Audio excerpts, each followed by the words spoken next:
औज़ुबिल्लाहिमिनश्शैतानिर्रजीम बिस्मिल्लाहिर्रहमानिर्रहीम। आज आपको जामे मस्जिद रहमतुल लिल आलमीन के हवाले से इंतहाई अहम अपडेट के हवाले से आपको आगाह करते चले जाएँ। आज अदालत आलिया लाहौर हाई कोर्ट लाहौर में जस्टिस जवाद ज़फ़र साहब की कोर्ट में आज केस जामे मस्जिद रहमतुल लिल आलमीन की बंदिश के हवाले से ज़ेर समाअत था।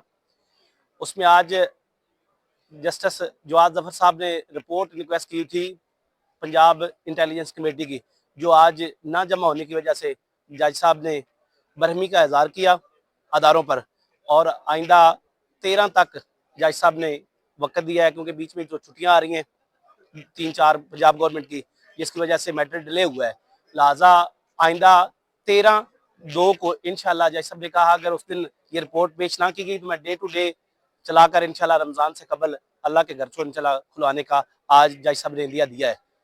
शुक्रिया। बिस्मिल्लाहिर्रहमानिर्रहीम। नाज़रीन, आज आपको एक इंतहाई अहम अपडेट के हवाले से आगाह करते चले जाएँ।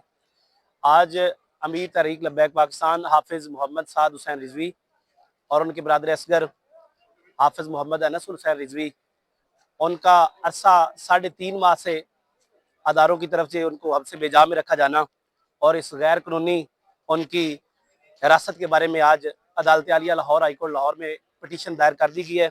अल्हम्दुलिल्लाह पूरा वकला पैनल अपनी अदालतों और अपने इस कानूनी प्रोसेस पे पूरा मुकम्मल यकीन रखते हैं और अदालतों से उम्मीद है इंशाल्लाह, और बिलखसूस हमारी पाकिस्तानी अवाम से भी दुआओं की दरख्वास्त है कि आप दुआ करें। इंशाल्लाह रिट दायर कर दी गई है, उनको हब्स बेजा में रखा गया है, उनको बरामद किया जाए, अदालत आलिया लाहौर हाई कोर्ट में पेश करवाया जाए, और इसके हवाले से आज रिट दायर कर दी गई है दोनों बिरादरान के बारे में।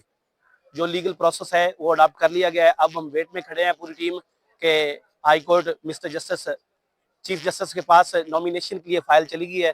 वेट है कि किस कोर्ट में समाअत के लिए केस जाता है। इंशाल्लाह अगले मैसेज तक वेट करें और दुआओं की दरख्वास्त है, और इंशाल्लाह हमें अपने आयन कानून की बालादस्ती के लिए और आयन और कानून की हुक्मरानी के लिए इंशाल्लाह हमें अपनी अदलिया पे मुकम्मल यकीन है कि इंशाल्लाह ये जल्द हमारा ये ग्रीवेंस रेड्रेस होगा और अमीर तहरीक लब्बैक पाकिस्तान को मंजर आम पे लाया जाएगा और उनको रिकवर कराया जाएगा, और साथ में हाफिज़ मोहम्मद अनस हुसैन रिजवी को इंशाल्लाह।